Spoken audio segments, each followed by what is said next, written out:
Slava lui Dumnezeu stă în ascunderea lucrurilor, iar slavă împăraților stă în cercetarea lucrurilor. Proverbele 25, versetul 2.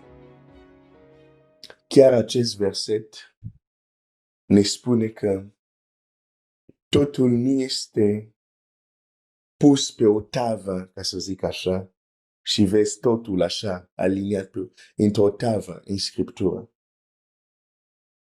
Există lucruri care sunt evidente, există lucruri care sunt pus, care ies, să zic, la iveală, iar există alte lucruri care trebuie cautate. Slava lui Dumnezeu stă în ascunderea lucrurilor. Slava împăraților stă în cercetarea lucrurilor. Există lucruri care le putem vedea doar după ce le-am cercetat. Doar după ce am căutat. Și găsim comori. Suntem în cartea Esterei și voi citi astăzi un verset din cartea Esterei. Au trecut ceva zile, dar e normal la un moment dat să plecăm din cartea Esterei și să mergem în alte cărți, pentru că până la urmă Scriptura are un singur autor.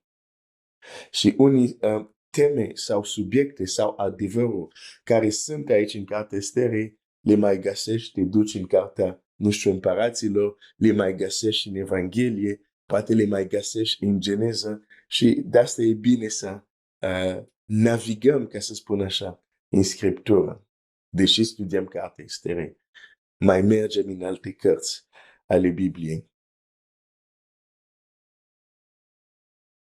Trebuie să înțelegem împărația ca să experimentăm împărația.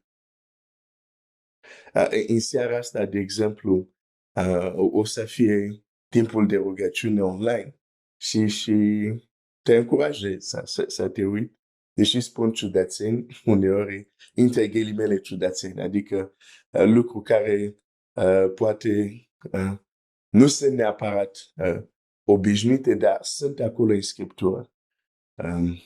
De exemplu, există lucruri care înainte să le primești, trebuie să le vezi. Înainte să intri în împărație, trebuie să vezi împărație. A vedea înseamnă să poți să concepi, să înțelegi.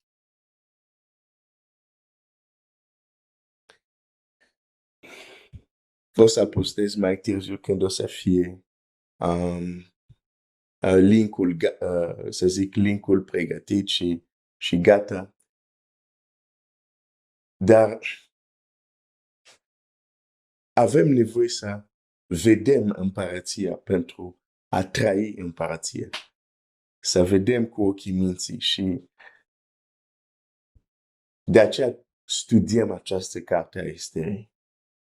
De exemplu, altul o poate studia într-o perspectivă istorică. Pentru mine personal, nu mă interesează perspectiva istorică pentru că nu mă ajută din punct de vedere spiritual. Dar mă interesează comorile ascunse, care pot ajuta Duhul meu, mintea mea, inima mea să înțeleg mai bine împărația, ca să trăiesc mai bine împărația. Ajungem deci la versetul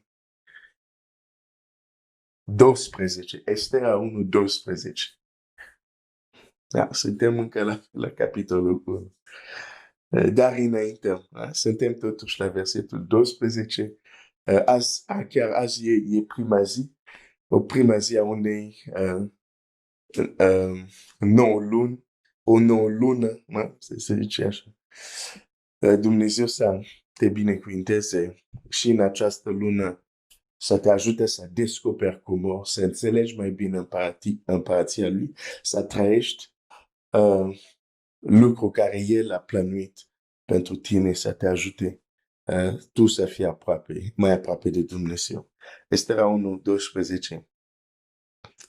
Dar împărăteasă Vasti n-a vrut să vină când a primit prin famen poruncă împăratului. Și împăratul s-a supărat foarte tare, s-a prins de mânie. Atunci împăratul a vorbit cu înțelept care cunoșteau obiceiurile vremii. Căci așa se puneau la cale treburile împăratului, înaintea tuturor celor ce cunoșteau legile și dreptul.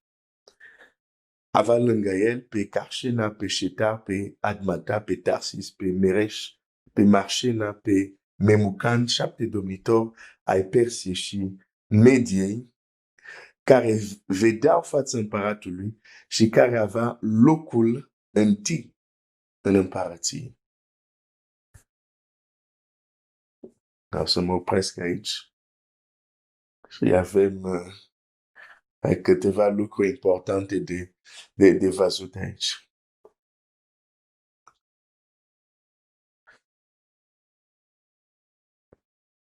Căci așa se puneau la cale treburile împăratului, înaintea tuturor celor ce cunoșteau legile și dreptul.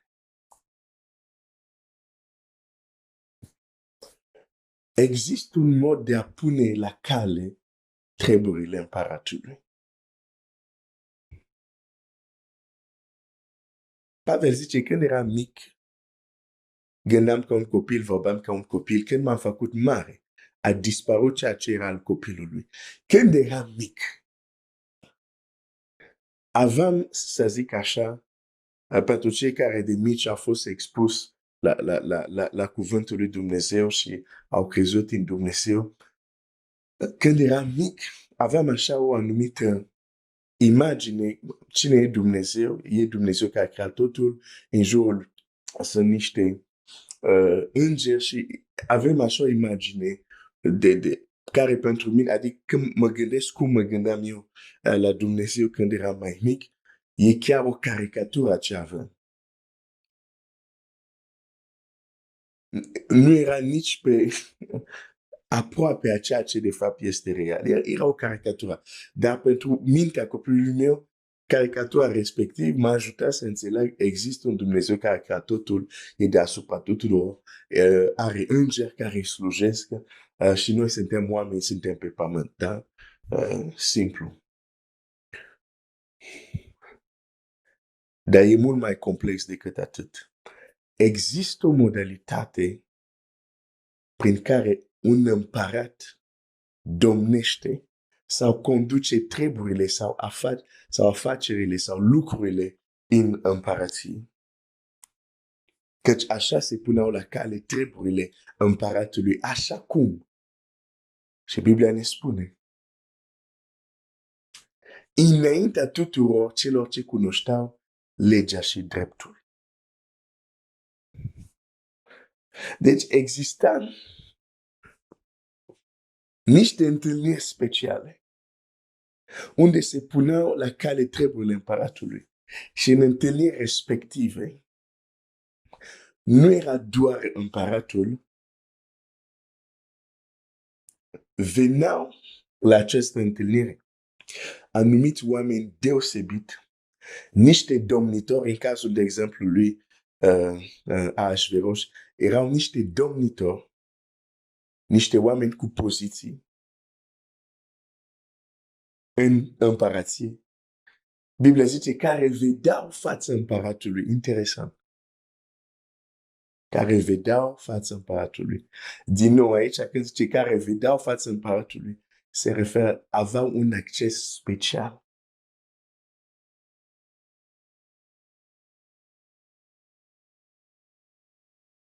Și treburile împărației, împăratul nu le rezolva singur. Deși era împărat, avea dreptul, tot ce spunea, avea, să zic, era considerat lege, deși avea toată puterea, dar un împărat nu este un președinte, n-au nicio legătură. Deși unii președinte vor să se comporte ca împărat, asta e o altă poveste, dar un împărat nu este un președinte, un împărat nu este votat.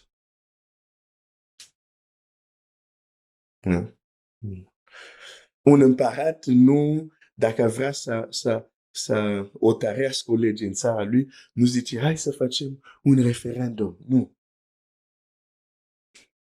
O împărație nu este o democrație.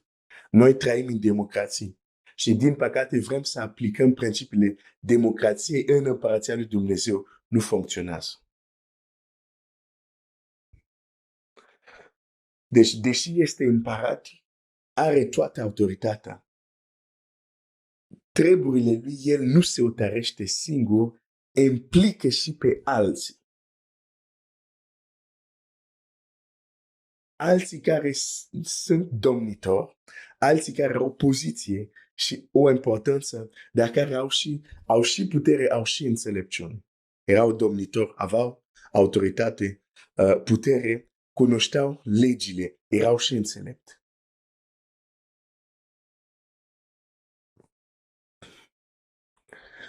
Știi că Dumnezeu conduce împărăția sa exact cu același model. Bineînțeles, la un alt nivel, dar este exact acest model. Dumnezeu implică pe o anumită categorie. Dar o să vorbim despre ea mâine, pentru că azi nu o să fie posibil. Dar o să vedem asta mâine. Există o categorie. Zic doar o categorie, nu zic alte nume, care Dumnezeu, deși este atotputernic, implică acea categorie specială în hotărâri, în cum duce treburile împărăției sale. De multe ori avem imaginea unui Dumnezeu care stă și el face, adică cunoaște totul, poate totul, e peste tot și din cauza asta ne gândim că, pe dacă știe totul, e omniprezent, e omniscient, e atotputernic, singur el le face pe toate singur. Nu e așa. Există o categorie care Dumnezeu cheamă acea categorie ca ei să lucreze în treburile împărăției împreună cu el. De fapt, dacă ne uităm la ce este un împărat, domnește, da, se întâmpla că pe vremuri atunci, de asta zic un împărat și un președinte nu e același lucru. Împărații atunci conduceau război, erau în fața războiului, se luptau, erau oameni voinici, erau puternici, erau înțelepți.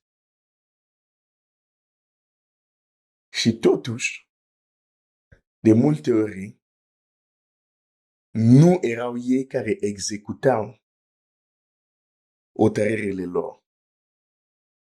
Există un sistem întreg. Regele vorbea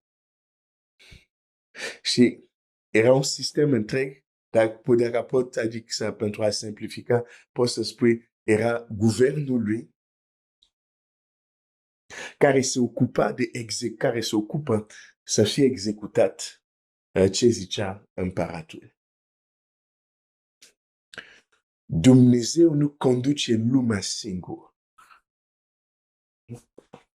Repet, Dumnezeu nu conduce lumea singur, deși este atotputernic. Și a înțelege cum El conduce împărăția ne va ajuta să înțelegem mai mult anumite fenomene că nu înțelegem că El nu conduce singur, deși e singurul creator, singurul atotputernic, dar a hotărât să nu conducă singur. Atunci putem înțelege mai bine, mai real, complexitatea împărăției. Există o anumită complexitate în împărăție. Îți dau doar un exemplu. Dacă e, de exemplu, președinte, da? Unde stă președintele? E Cotroceni, de exemplu, în România, nu? Cotroceni. Dacă cineva îți spune, lucrezi la Cotroceni. Ok. Deci tu știi că lucrează pentru președinte și tot sistemul care este, să zic, în jurul președintelui. Dar există multe persoane care lucrează acolo. Și n-ai cum să le pui pe toți în același oală. Pentru că unul, de exemplu, lucrează la Cotroceni, e poate cel care stă în birou cu președinte și discută și președintele întreabă, ok, ce părere ai dacă facem asta și așa? E un lucru. E altceva cel care stă la Cotroceni, dar, de exemplu, e la poartă, ajută să controleze dacă o mașină poate intra sau nu. Amândoi lucrează la Cotroceni, dar clar că proximitatea lor și deciziile lor sunt diferite. Nu putem să le punem toți în același oală, deși toți lucrează. Sau unul lucrează la Cotroceni, dar e cel care pune la cuptor sarmalele președintelui. Bine, nu, sarmalele nu se pune neapărat la cuptor. Hai să zic, bucătarul, din nou, de exemplu, bucătarul președintelui e un pic mai aproape decât cel care stă la pază afară, care poate o să-l vadă mai rar pe președintele. Dar deși toți lucrează la președinție sau cum se numesc. Asta este important de înțeles. Că nu înțelegem asta, alte lucruri ne vor șoca în Scriptură.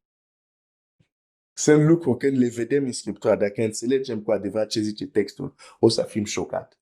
Pentru că avem impresia că pentru că Dumnezeu este atotputernic, omniprezent, El face toate singur. Nu. Și poate mâine vorbim de acea categorie specială. Dar o să-ți mai dau un verset cu care o să te las să meditezi puțin la ce zice versetul respectiv.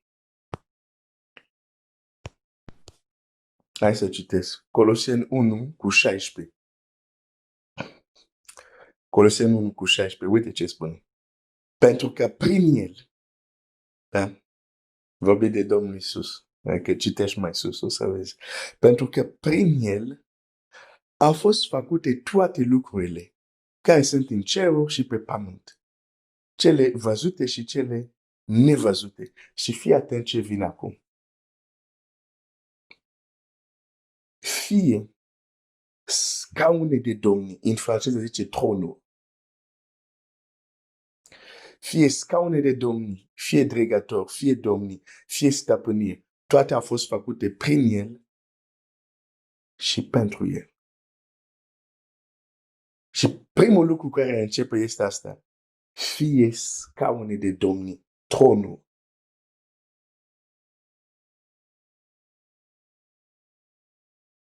Deci nu există un singur tron în univers. Chiar El, Dumnezeu, la creație, a creat, Biblia zice, a creat scaune de domni, tronuri. Tronul lui este ridicat deasupra tuturor. Dar El a creat alte tronuri.